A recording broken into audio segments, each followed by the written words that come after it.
Yeah, we're live now. You guys nervous? No. Okay, No. good, because let's do a selfie. Great idea. What do you think? Okay. Wait, Oh, wait, Terry's where's not in Terry? it. Where's Terry? Terry, you gotta lean Oh, in. there you Yeah. go. We need a stick. Okay, alive. Welcome. This is a very special edition of Anatomy of an Entrepreneur. I'm Cliff Sobel, founder of the Streamcast Network. If it has anything to do with live streaming, that's what we do.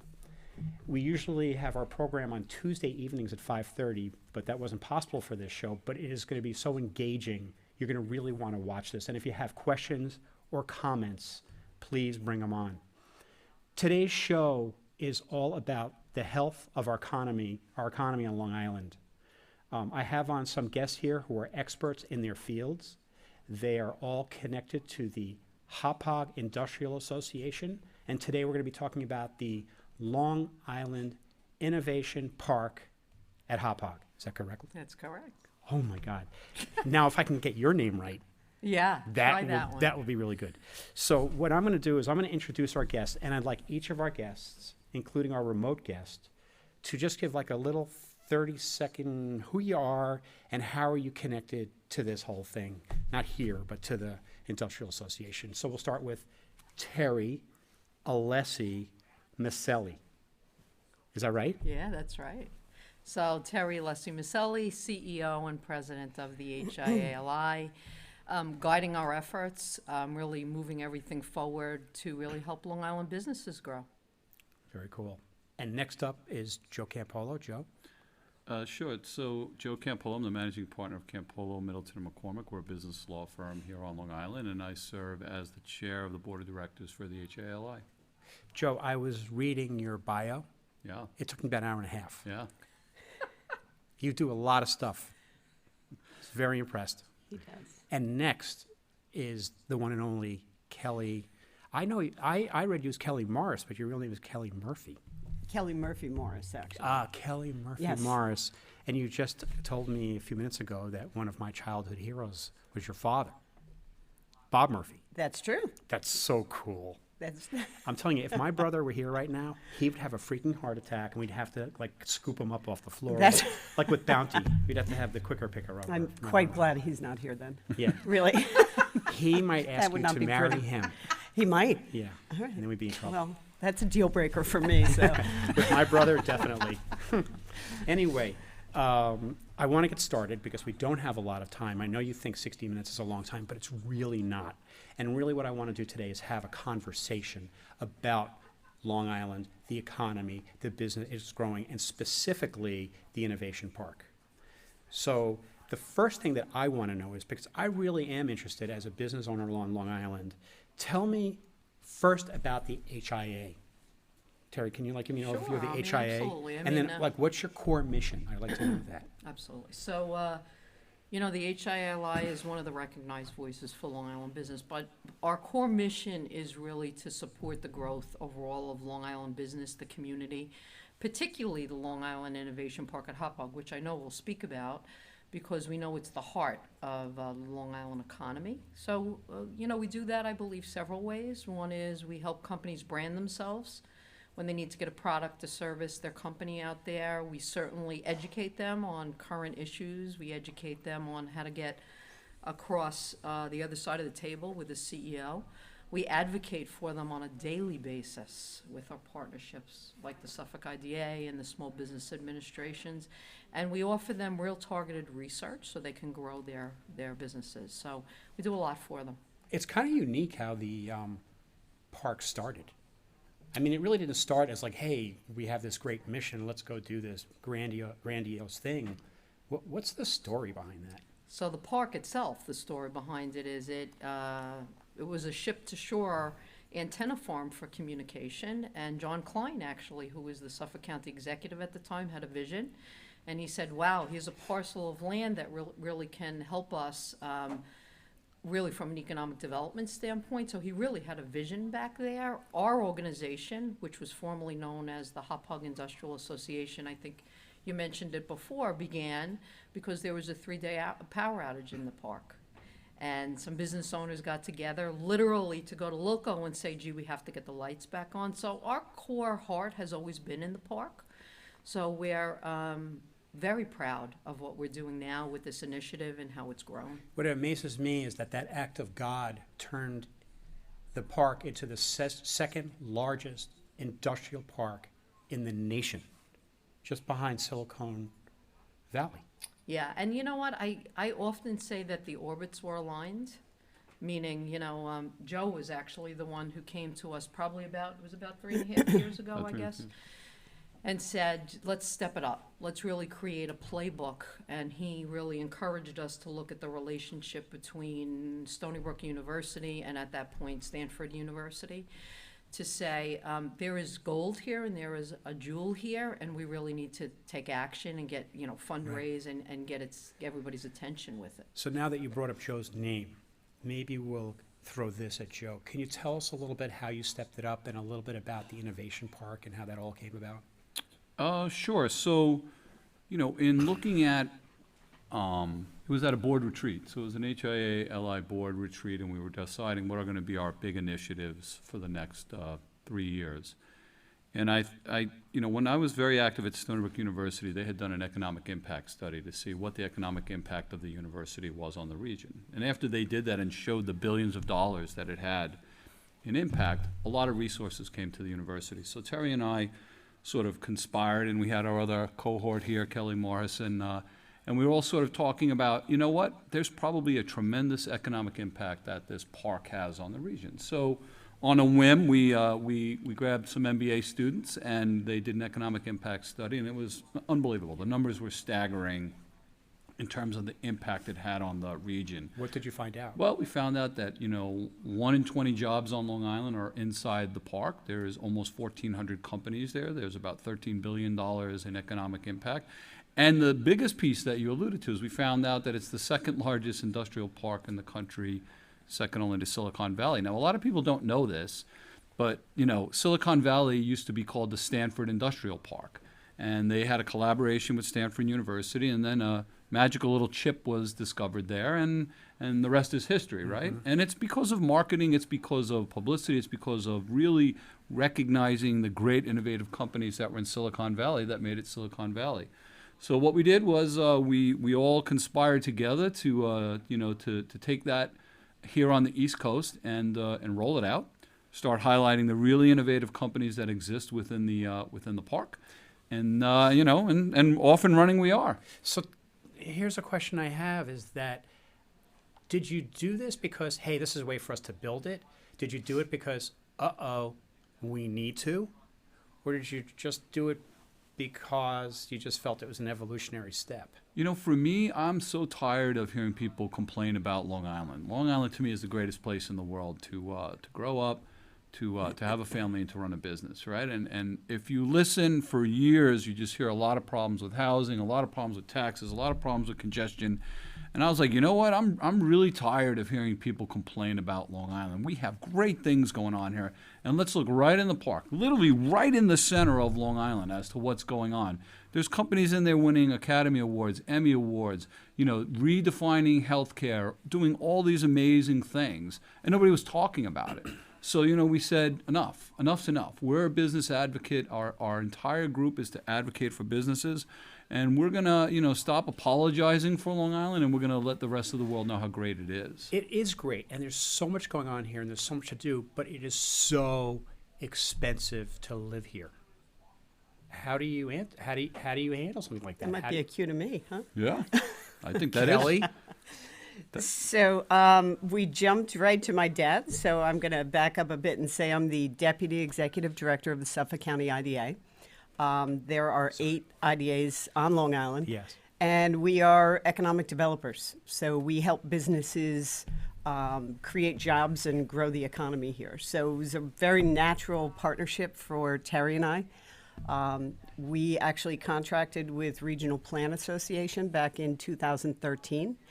And we've been helping self-selecting communities take a look at downtown revitalization and ways to, increase the economic development initiatives in their town. So as Terry and Joe were becoming engaged with Stony Brook, we said more than half of our clients are in the Hot Dog Park, Innovation Park, sorry. Still getting used to that. So we said, hey, why don't we engage RPA and James Lima Planning and really take a look at what the potential might be in the park and see how we could unlock that. And that turned into truly a wonderful report and relationship as they discovered things well beyond just the data that was driven from Stony Brook. So, first of all, I'm sorry that I didn't introduce That's you. okay. I All good. apologize. I feel very bad. That's okay. I'll get over it, though. But, so tell me, I don't know who the best is to answer this question. It might be Terry and Joe. There's something that you did called an opportunity analysis. Can one or all of you speak to that? I think Kelly can So start with that's that, yeah. that's exactly what we were talking about. So RPA That's produced this opportunity analysis, and what they did was they spoke with a variety of stakeholders in the park, CEOs, and they also looked at best of class in parks throughout the country, including Silicon Valley and many others. And we have our partner with us today, and Yu Shang, and he can probably speak Yeah. more directly to the details. But, you know, as a result of that, we really looked at what future potential could be for the park, Sure. and how we could all work together to achieve that success. Right. Why don't we bring him in? Great. Frank, can we bring in Yushan? Hi, Yushan. Hi, good morning. Volume, Frank, on that. Hello? Hear him? He's actually a mime. Yeah, right. Yushan, can you hear us? Yes, I can hear you guys. Can you hear me? Was that a yes? Hello? Yes. He said yes. I saw his lips. He said yes, but we can't hear him. Hello? Oh, there you are. There you are. Okay. Yes. If this starts to get an echo, Frank, then you might have to bring down the speaker a little bit. But anyway, Yushan, welcome to the program. Thank you for inviting. There might be a little bit of a delay. First of all, give us a little bit of like just a 30-second snippet of who you are. And then if you could speak to those details, I think that would be great that Kelly was talking about. Yeah, sure. Yu Shang, I'm the director at James Lima Planning and Development. So with the Regional Planning Association, I wrote the report. So just going to talk briefly about the report component, which has 4 major aspects. So the first one is the economic analysis of industry clusters, both within the park and also in the 2 counties of Long Island. So here we identified 9 key clusters for Long Island and the park to focus on. And they are aerospace, biopharmaceuticals, business services, construction, distribution and e-commerce, education and research, financial services, food processing, and IT and analytical instruments.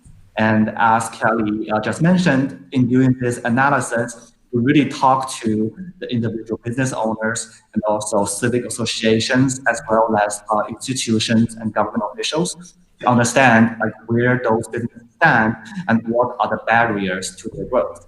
So that's the economic part. The second part of the report is a physical analysis of the park environment. And here we analyze things like land use, infrastructure, and also transit to really understand what the physical aspect as well as barrier to the growth of the park. And the third component of the report is a set of case studies. Here we really look for national best practices of industrial parks and also innovative practices of propelling the regional economy.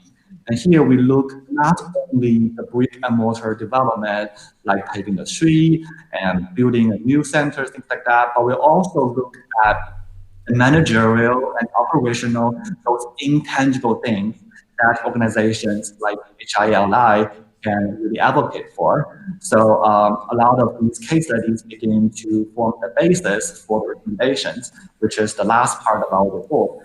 And in our recommendations, we look at 3 things. So first, we look at the very broad and high-level policy lessons that Long Island as a region can begin to think about and adopt. And those policy priorities are to facilitate the growth of business, to attract and retain talent and knowledge workers, to strengthen the training and workforce development issues on Long Island, to promote innovation and tech transfer, and also to connect business, government, and institutions. And based on those policy lessons, we also designed the regional vision for the park, as well as a series of implementable actions for the park to adopt in the near, medium, and long-term future. And I'm not really good with statistics and stuff. So can you provide me with like the kind of case studies that you guys did that kind of proved what the research said, right?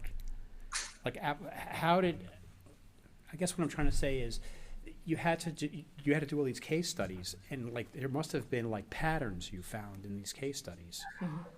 Did we find out that, what did we find out? People are leaving Long Island, people are staying on Long Island, people want to stay on Long Island. What did we find out from these case studies? So let me just answer the prior question you had about everybody says it's so expensive to live here on Long Island, right? Okay, good. But so the solution to that is having higher paid wages here on Long Island, right? That's the point of it. And I think the crux of what the study found that was so exciting for us is in that synergistic 13+ companies, you know, it's a much higher percentage of tradable clusters than it is nationwide. And tradable clusters are so important for a region because those are the high-paying jobs, right? So those are the jobs that are going to be able to grow Long Island's economy, and rather than have it plateau. So I don't know if you know who Barry Lights is. Barry Lights is an attorney in Huntington, and he's working on the TOD in Huntington. And one of the questions I had for him was, okay, that's awesome, but here's the problem. You have a whole workforce that's not trained and ready to deal with what's coming to us, and what are we going to do about that in order to train those people so that we can get those good jobs and keep the good jobs here? Yeah, so, I mean, one of the clear economic strategies that came out of this opportunity analysis, Cliff, was to find a way, a very concentrated way to train, retain, and attract knowledge, what they call knowledge workers. So what we're working on right now in this initiative is the real possibility of a workforce training center with the help of the Long Island Regional Planning Council, which has deemed this project, by the way, a project of regional significance, because these people have to be trained. I mean, we've talked before about, I think the stat is by 2025, 75% of the workforce will be millennials. We have to find a way to keep these young people here. We have to train them, and we have to help them understand the gold, I think, that's in this Long Island Innovation Park at Hapog and on Long Island as well. So that workforce training center is a key to that. Did you want to talk any more about the tradable business or about the definition of tradable business so that people can understand that? Yeah, I think that's probably a good idea. I mean, the most important thing about tradable sectors is that they bring in or send out goods and services, so they're bringing all new dollars into the county. And that's really significant. And what we discovered was that the park itself has 58% tradable sectors, whereas the state is at, what, 23%, Joe? The island is. The island's at 23%. Yep. Wow, so more than half. That's right. That's right. So that's really significant. So, and in interviewing and speaking with the CEOs, you know, as far as workforce development goes, it's not only the center that would be critical, but it's getting all of the institutions and academic, you know, Suffolk County Community College, Stony Brook, all working together to address the needs of the future workforce and the training. And we're seeing more and more of the companies themselves with training centers and creating that kind of synergy. So you know, in my world in economic development, the, you know, looking for highly skilled workforce and future training is really becoming more of a battle cry. And you're seeing it more and more, especially with the potential of wind power coming. You know, there's just tremendous opportunity for us in the future with that. Do you see wind power in the park? I don't know that. I can tell you that one of our big initiatives right now is we have a solar project going on in the park. Right. There's about 20 think million that makes square more feet sense. Yeah. of flat top roof Yeah. within the park. So I think Right. solar is what the focus is on right now, and that's moving really well. And I know that So if I can tag on to that, Sorry. because I didn't mean to interrupt. No, I'm hurt. Because here's the cool factor to Yes. that, is that Long Island Cares, the valuable partner of ours, obviously an occupant also in the park, I will know be them the well. first building 35,000 square foot.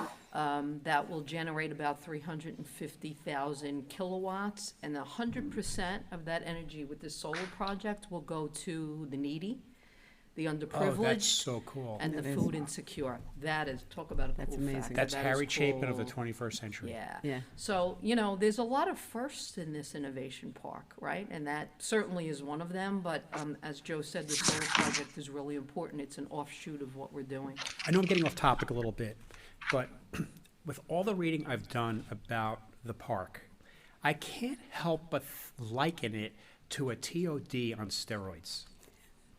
Would you agree or disagree, Wow. Kelly? It's an interesting concept. Yeah, I would probably agree with that. I Can mean, you it's explain very what a close TOD to. is first? Pardon me? Can you explain a TOD first? So TOD is Transit-Oriented Development, and what we have found in communities is that if we can locate multifamily housing near transit, we can get more cars off the street and, make for a more sustainable downtown and vibrant downtown. I mean, we all know that millennials really don't want to drive cars and don't want to be necessarily chained to that. So we're seeing more and more of a development towards that. And the park is positioned very close to at the LIE, to Northern State, to Southern State. So it's an ideal location. We need to make some connections between Deer Park train station and the Hauppauge Innovation Park. But the county currently is rolling out some bike share programs in Bayshore and Patchogue. And I spoke recently to Terry about looking for a sponsor to do a bike share in the park itself.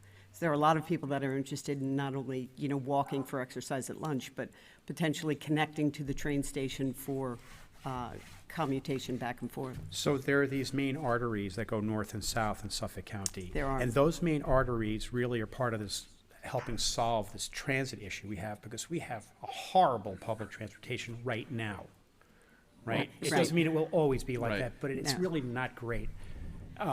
But so do you envision some of this transportation hitting the park so that millennials and the workforce can get to and from the park very easily?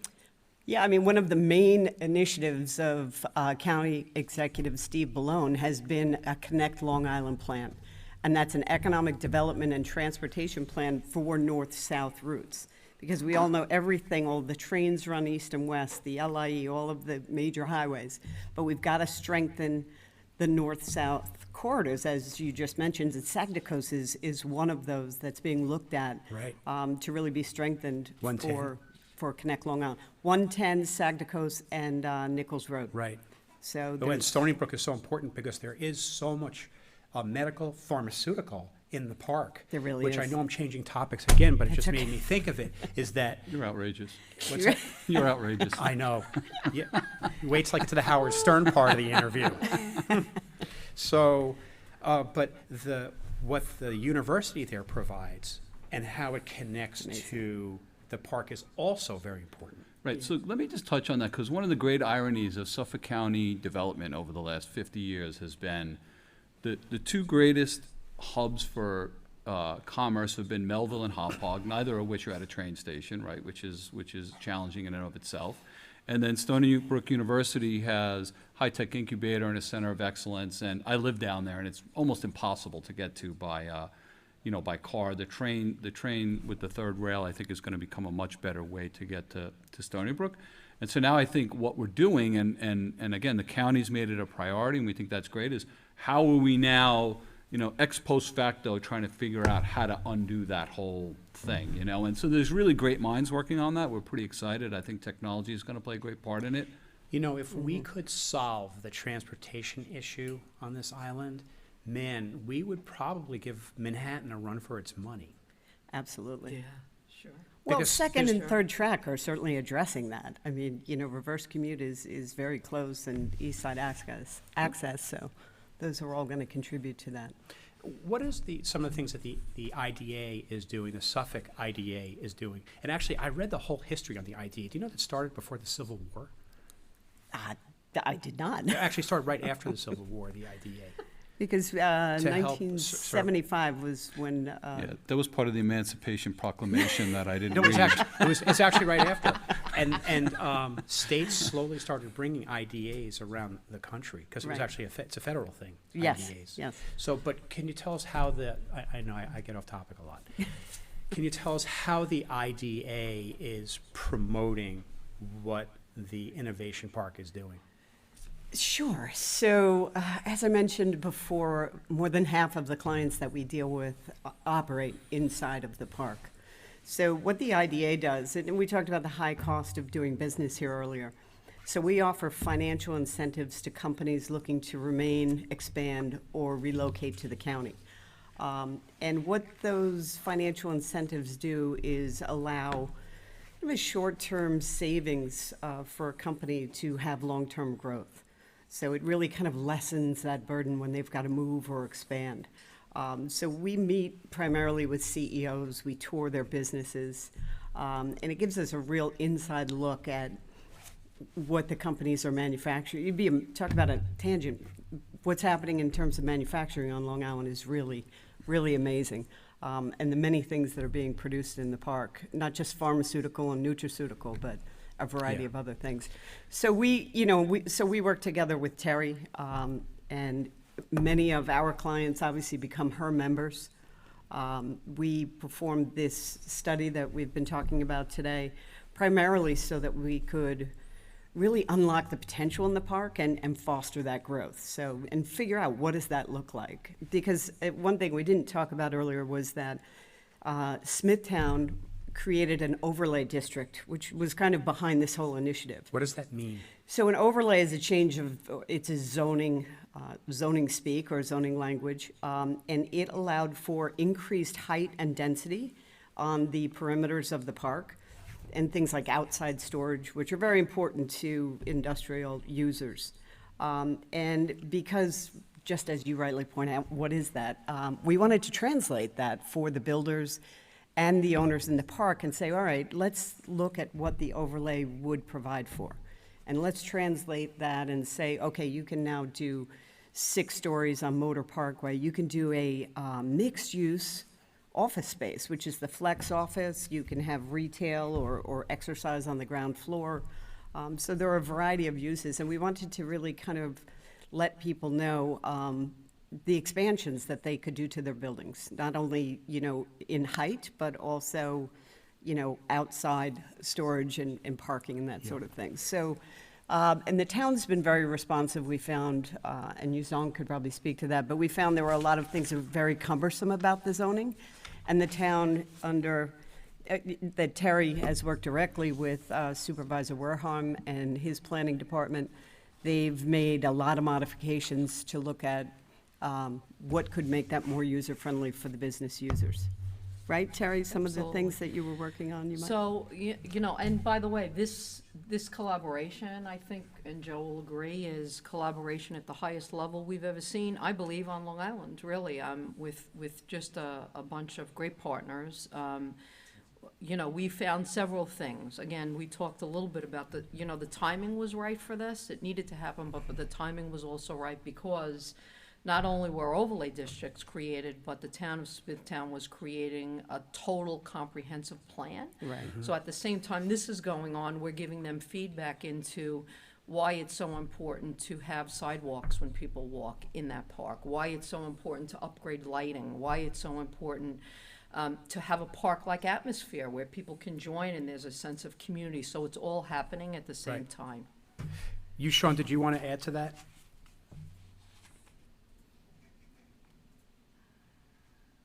Report, part of the presentation is about regulation and zoning.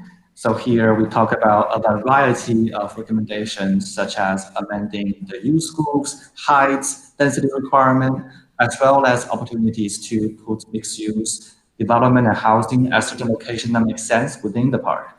So again, the report contains very comprehensive information about those recommendations, and I'm very glad that Supervisor Werheim is considering those. Frank, do me a favor when Yushan's not on, if you could have Adam turn down the top knob on that speaker so that we don't hear any of that feedback. Either have Adam do it or you do it, either one. Because Sean's, he's not on for the entire time. Question for each of you. One of the biggest challenges you see in this whole plan, and what solution do you propose in order to solve the issue? Or just one of the biggest problems you see on Long Island in our economy, and how do you think that we're going to solve it?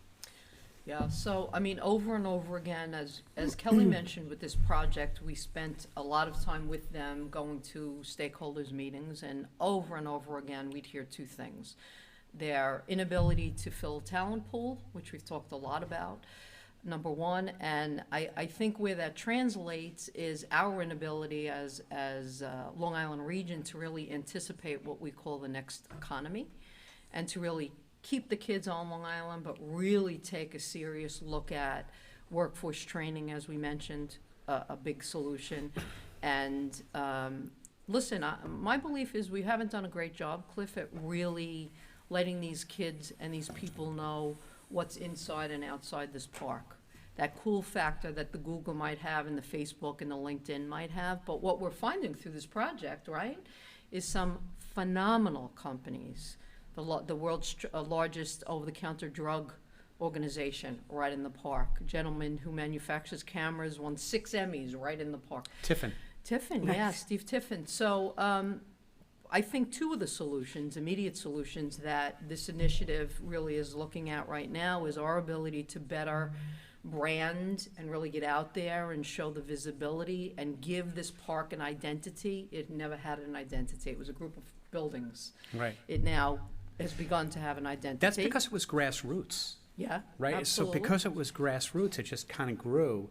And when you grow something like that, there's no real formalized direction or process. Yeah. So to me, it sounds like you're also incorporating process into And what you're strategy. doing. And strategy, Yeah. exactly, Yeah. and Yeah. strategy into what you're doing. And the second is, I think, to bring those two elements together, Right. is to bring, as we mentioned before, the institutions and government and kids and business together. So this is a great example of that. It's Great very, example of very that. important here Yeah. that we do that.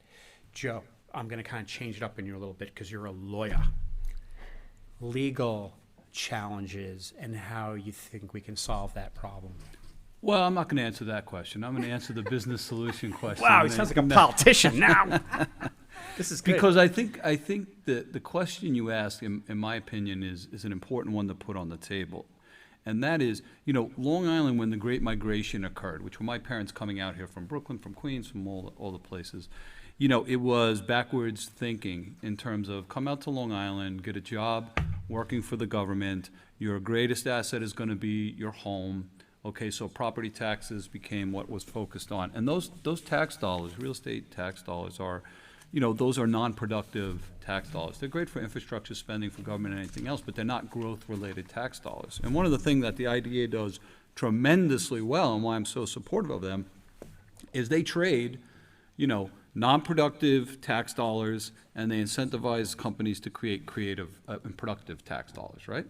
That's exactly now what we want to replicate in the park in terms of jobs. Because we realize that the infrastructure is already there, because we realize that the companies are already there that are attracting these tradable sector jobs, which are high-paying jobs, and attract new dollars to the region, what we want to do with this Workforce Development Center is have those companies be able to say, you know what, I'm going to need 10 workers with these skills over the next 12 months, and this way we can go and train them so that we're cultivating this whole workforce, and now that becomes productive dollars. And that's critical because non-tradable industries, Cliff, are the delis, the hairdressers, the nail salons that just recirculate dollars, and there's no growth. Right. There's no growth. Inflation chips away at them, and the only way to do it is to raise the tax dollars. Tradable industries attract new dollars and high-skilled workers to regions. That's what Amazon wanted to do in Long Island City, right? And that was the big mistake we made, was when you attract those tradable industries, the non-tradable industries grow, because all of those high-skilled workers need dry cleaners, they need barbers, they need nail salons, they need all these things, right? And so I think the genius of this whole project is, What the IDAs do in terms of real estate taxes versus employment taxes, we're trying to do in terms of trading non-tradable jobs for tradable jobs at this point. Kelly, biggest challenge you see? So I'm going to take a turn here, since we're talking a lot about. Object. I object. Wait, I'm not the attorney. Now he gets to go. Thanks, Joe. So we do hear from all of our companies that their biggest challenge is retaining and hiring workforce, skilled workforce. But taking that a step further, one of the reasons for that is because we don't have a variety of housing choices. So if you're asking me as an economic developer, what I see as the biggest opportunity moving forward, it's the creation of multifamily housing in TOD, transit-oriented development, downtowns, and quite frankly, anywhere we can. Because if you look at counties surrounding us, Westchester County has 35% of their housing stock is rental housing. Here on Long Island, we're at 20%. So we have a long way to go. So as far as the county, and again, the county executive and the IDAs, we work very hard to support development in multifamily housing, in mixed use, creating vibrant downtowns, creating, increasing that, as Joe pointed out, the number one thing that we do is we increase the tax revenues. So there's always a lot of criticism about development and not, NIMBYs and not in my backyard. But without that increase in tax revenue, your services will continue to dwindle and potholes will continue to appear. And Don't get me started. take you right off it. So yeah, as far as I think the creation of multifamily and affordable housing is critical in Absolutely. order to keep the 19 to 34-year-olds here on the island. Yeah, I do want to bring you, Sean, back in, but just before I do, guys, Lori, who's on Facebook, and Mark, who's on YouTube, do you guys have any questions or any comments for us? No, just some people watching. Okay. Lori K, do you have any questions?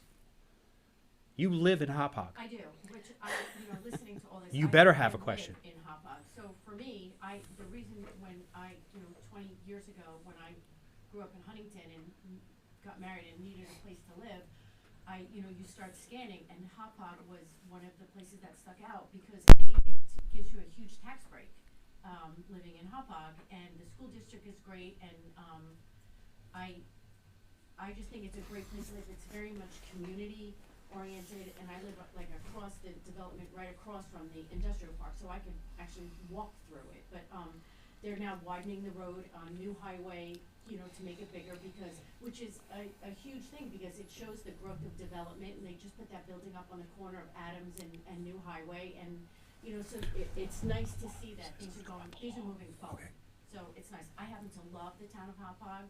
I won't leave here until I'm not here anymore, but I'm there to stay. I like living in Hauppauge. It's very community oriented. That's great to hear, Lori. I have to say that's one of the unique aspects of this innovation park. It is surrounded, at least on two sides, with residential, and we give about $19.6 million back in total tax assessed value to the town of Smithtown alone. I too grew up in Hauppauge, very low tax bracket. And what an opportunity for the people that live in that surrounding area to get jobs as well. So it's a win-win. It's a great. Yeah, I wherever you agree see it. 100%. It's a wonderful place to live, and like I said, they're putting all this money into the new roads, going into the development, and I just, in the beginning, I was like, what are they doing? What are they doing? And then I found out that they're widening the road, they're making a turning lane and stuff, because they're expecting that influx of people and everything, and they're allowing the community right within it not to be so congested. So I think it's a great thing. Great. That's great. Before we bring you, Sean, in again, now all of a sudden, Mr. Campolo would like to get legal on us. Well, so when you talk about the legal aspects of it, the one thing that I do want to point out very directly is, in order to address legal things, lawmakers are needed. The beauty of this project, it is a completely bipartisan, collaborative effort that is on every level. So just 2 weeks ago, 3 weeks ago, at our Business Achievement Awards, we had Lieutenant Governor Kathy Holcomb down to talk about the innovation going on at the park and workforce development. On the state level, we have Senate Minority Leader John Flanagan and Assemblyman Steve Stern collaborating and sort of supporting this interest. On the county level, we have great support from the county executive as well as from the Republican legislators, Tom Silmy and others that are there. Mike Fitzpatrick from the Assembly, Republican. Ed Wareheim, Republican from Smithtown. Angie Carpenter from the town of Isom. It is an amazing, because it's a green project. It's not a red project and it's not a blue project. Everybody understands that it's what's going to help keep Long Island green. And I'm sorry, I have to jump ahead. in. Suffolk County has invested $20 million in sewer infrastructure in the park. And I think we would be remiss not to mention that because that's what's really allowed the growth. I and was the going to bring that up expansion. because without sewers. while transit's a problem, if you don't have a place to deal with the sewage, and Long Island historically has had an issue with sewage. Terrible. And Suffolk County in particular. And Suffolk County in particular, how can you accommodate the growth if you don't have a way to deal with the waste? Right. Well, with that project is nearing completion. Yeah, it'll be done by 2020. That's That's awesome. been yeah, really is. So you, Sean, I know that you've learned lessons from other regions around the world, around the country. Can you tell us about some of those other regions and what they've done? Yes, of course. And first of all, just want to mention that there's really no one-size-fits-all solutions to economic challenges. And when we do case studies around the country, we really see that the different regions having adopted a diverse palette of strategies to fight their own battles. So I'll just give two examples. The first one is the one in Buffalo, where we see that the Northland Workforce Training Center really is a very innovative strategy to bring industries, universities, and even community organizations together to revamp their workforce training strategy. So here they're having the companies donating equipment, they're having universities running the curriculum, and they're having faith-based organizations to organize their recruitment and also counseling services. So this is really an innovative strategy for the different sectors, public-private, to work together to think about the future of the region.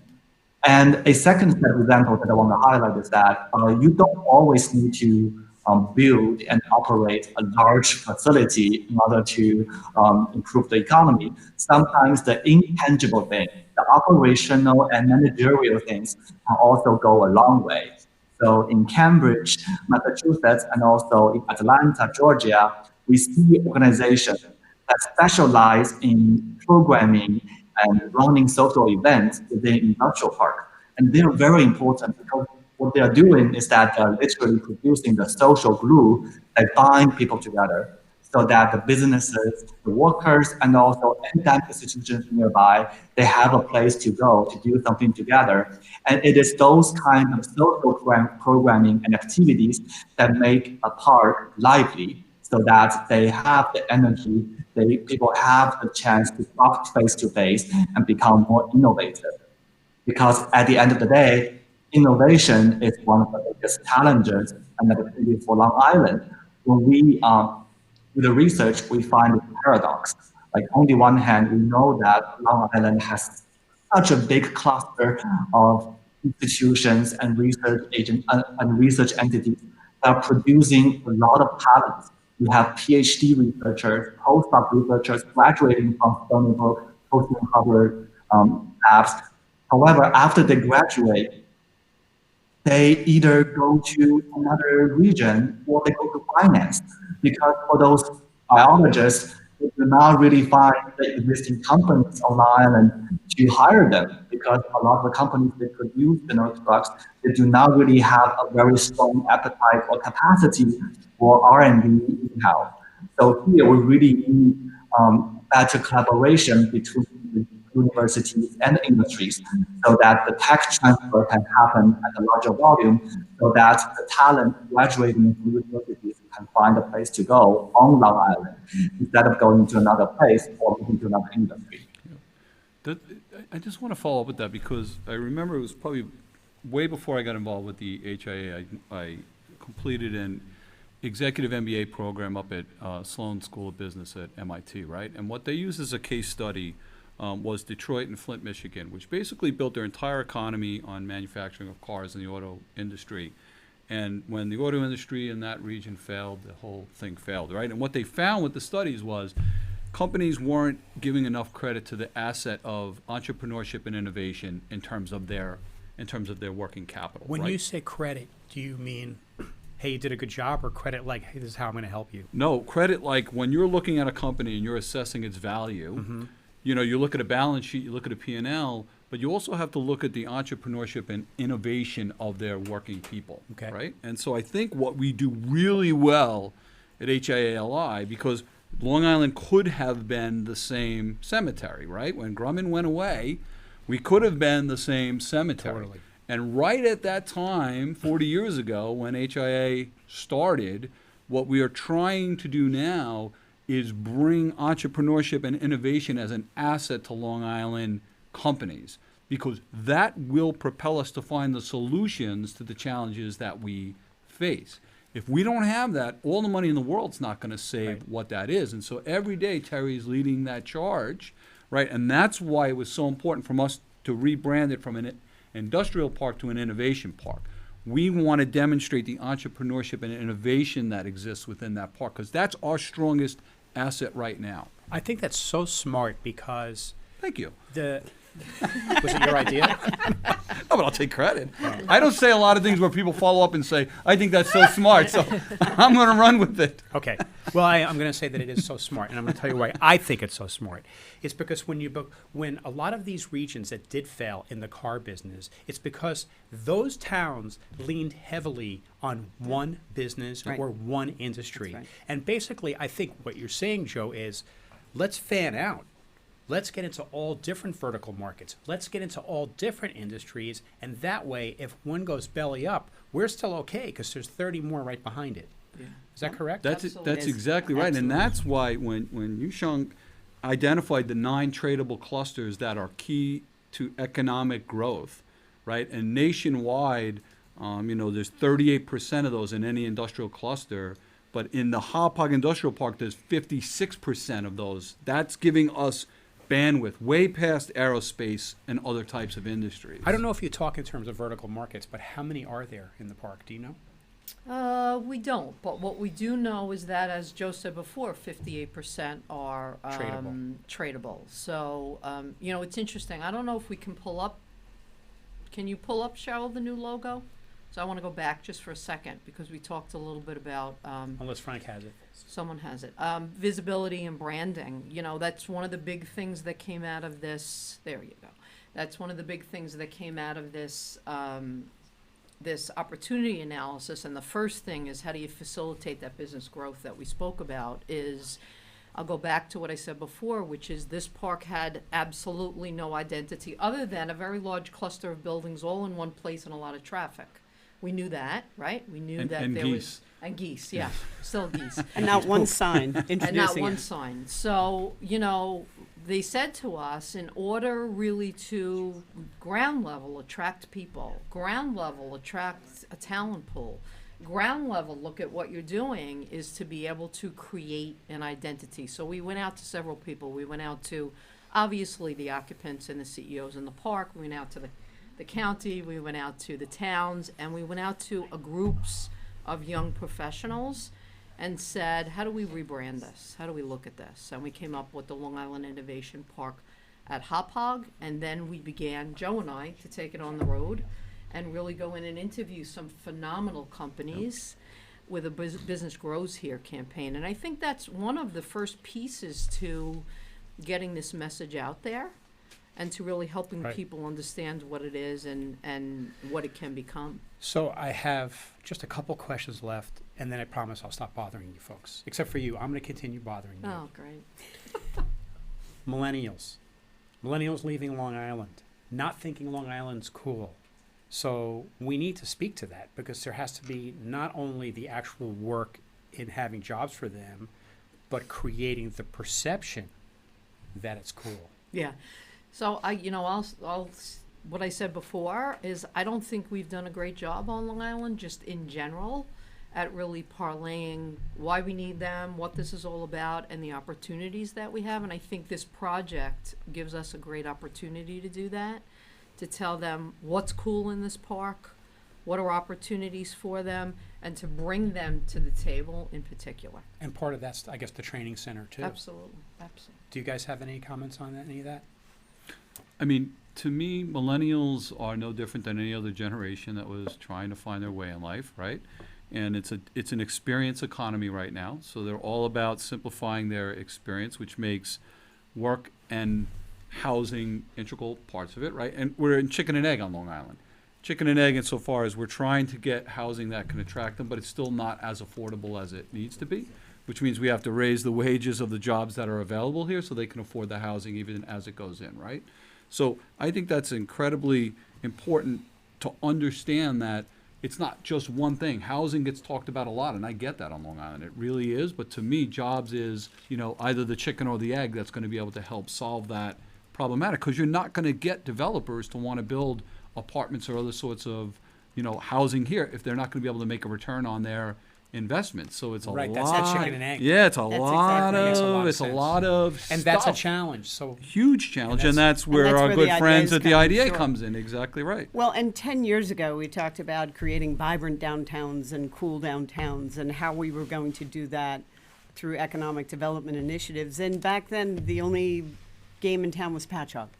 And so the great news now is that you can look at Farmingdale, you can look at Bayshore, you can look at Huntington Station, Ronkonkoma, Wyandanch, and others, Port Jefferson. Right. yeah. That are now places where millennials want to live, that now have, rental housing, multifamily, affordable. There's cultural aspects, there's experiences close by, there's a variety of things that they can do. And that's the initiative we all need to continue to focus on and advance. So, I'm going to ask one more question. This is my Tom Seaver pitch. Right? No pun intended. Everybody There- sharpen up. All Could pun come in intended, fast. right. There's other places doing this. Sure. What makes us so special? How are we going to differentiate ourselves? What are we going to do? I mean, in our local area, there are other places that are cool places to work. Long Island City, Manhattan, Brooklyn. Then you have places in New Jersey. What are we going to do? Quality of life. I mean, look at Long Island. Look at what a great place it is to live. I mean, Joe was saying that earlier. The beaches, the golf courses, the wineries, distilleries, the music venues that are everywhere, the state parks, all of the opportunities. I think we underscore what an amazing place this is to live. I mean, look at the Indian summer that we all just had the marvelous experience of going through. We don't hear a lot of the CEOs that we talk to. Cost is not the number one thing for them. Quality of life really comes up a lot more than you would imagine. Really? Yep. Yep. It And so we absolutely just, does. a very good partner of ours is Discover Long Island. We just had Christian Jarnigan speak at our board, right? And you would be shocked at how little dollars get committed to attracting tourism and outside business development from Discover Long Island, right? Here we have the greatest asset in the world in terms of this island. I would never want to work or live anywhere. Maybe South Florida in the winters, but that's besides the point, right? And so why did Silicon Valley become Silicon Valley? Because of the buzz, because of the media, because of the marketing, because of the hype, right? That's something we are not used to doing here on Long Island, right? And so now I think with collaboration with the IDA, the HIA Live, we have great partners, the Long Island Association, which sets business policy here on Long Island, Libby, Discover Long Island, those and many, many other great partners. We're all coming together to finally synergize and say, we're not farm country, and we're not going to make excuses for Long Island anymore. This is the place to live and work. Agree. Pretty cool. Absolutely. Before we go, Mark Grossman of Mark Grossman Public Relations, are there any comments, questions? I love that plug, by the way. That was great. Yeah. I got to do what I got to do. I'm a good suck up. That was really great. Yeah, and put up his telephone number. And his logo, please. Lori K.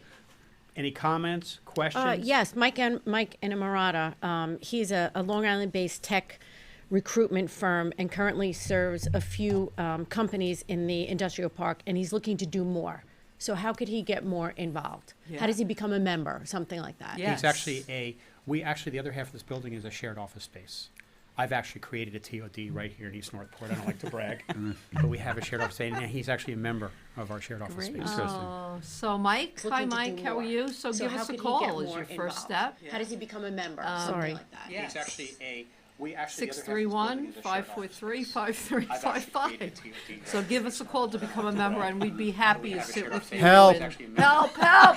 Yes. Our So technical Mike, director. The hi, big Mike. plug in that, and we get washed out on it. Terry, do it It's again. unbelievable. Do it again. Hi, Tell- Mike. We've spoken And before, I think. Action. We would love to hear from you, so just give us a call, 631-543-5355. What we'll do is sit with you, and based on the types of products and services that you offer, we'll help you create a strategy to do a lot more business in the innovation park. Mike, I know people, so if you want to He come knows down people. here after the show and meet these folks, please come on down. Just Also, make sure you also got a comment from Campolo, Middleton, and McCormick, LLP. Who that They The suck. HIA. Ow! What? Oh, it is? Oh, He's the well, managing partner. I didn't know. I know now. Okay, they didn't say anything. then. Never mind. I'm going to read it anyway. The HIA Allies work with the Long Island Innovation Park at Hauppauge is critical to Long Island's economic growth, and CMM is proud to relentlessly help spread the word about the economic engine. We're relentless. Little plug there. That's our firm. That's our firm word. How relentless. lucky are we to have partners like that, Very lucky. right? Can you write a check? Right? So I would like to make a shameless plug, can I? Absolutely. Am I allowed? We're at 11:59. We've gone 1 hour. Oh, wow. Like just like I said. I'm so surprised. Whoa. Wow. So another thing I'm very proud of is we have a women's initiative that is coming up on November glad you brought that up. 22nd. I mean, it probably was about, I don't remember the year, it was probably about 2010 that Senator Kirsten Gillibrand got a group of us at a table, women business owners and leaders, and said, we have a challenge. I think at that time, probably women were making maybe about 67 cents on the dollar of their male counterparts. That's changed, thank goodness, but that's really not what this conference was about. What she did is she laid down a challenge to all of us and said, please continue to keep that dialogue going. So that was 9 years ago.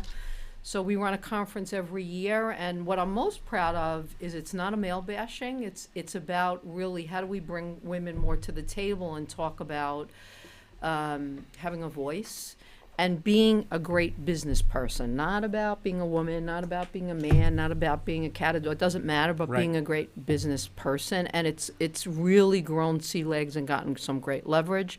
So I invite everybody to be involved. That is, I hope I have the right date. November 2nd, I'm looking at Kat. 22nd, yes, Same November 22nd. Do not show up November 2nd. We will not be there. November 22nd. So very proud of that. That's really Very cool. proud, It's yeah. awesome. That's part of the collaboration that you were talking about. Absolutely, yeah. That's really important. I would like to thank you guys so much for taking time out of your day to come to our humble little studio here in Hooterville and giving us your time and talking about this. I really want to follow this journey. One of the questions I didn't get to, which maybe for next time, is where do you see it in 20 years from today? So we'll do that another time. It's a great But question. Yeah, it is. do you want to answer it real quick? Do you guys want to answer that real quick? Nope. No. Okay, good. Do you want to answer it real quick? No, we want to be back on. Yes. So But you're then gonna- come back. Don't So worry. we're not This going was to so much answer. fun. We we leave them wanna come hanging. back. Yes. I really do want you to come back because I really Great. want to follow this because, you Maybe know, we'll for do it in the park. but we Maybe could do we'll that. go in the park and do We could absolutely do it in the idea. park. Yeah. Absolutely. Yeah. So, but I really do thank you for coming here. It was a lot of fun, and I really do want to do this again. As this program ends, I would really appreciate that anybody who's viewing it just hang in there for 35 seconds because it wasn't just the four of us up here. There are a lot of people who worked on this, and you'll see in these credits, Lori Kelleher, Mark Grossman, Frank Parisi, Kat Isramri. Close, Arizona. I knew that. It was there. Anyway, there's so many people, so please watch them. And we'll be back next Tuesday evening at 5:30 p.m. for the next episode of Anatomy of an Entrepreneur. Bye.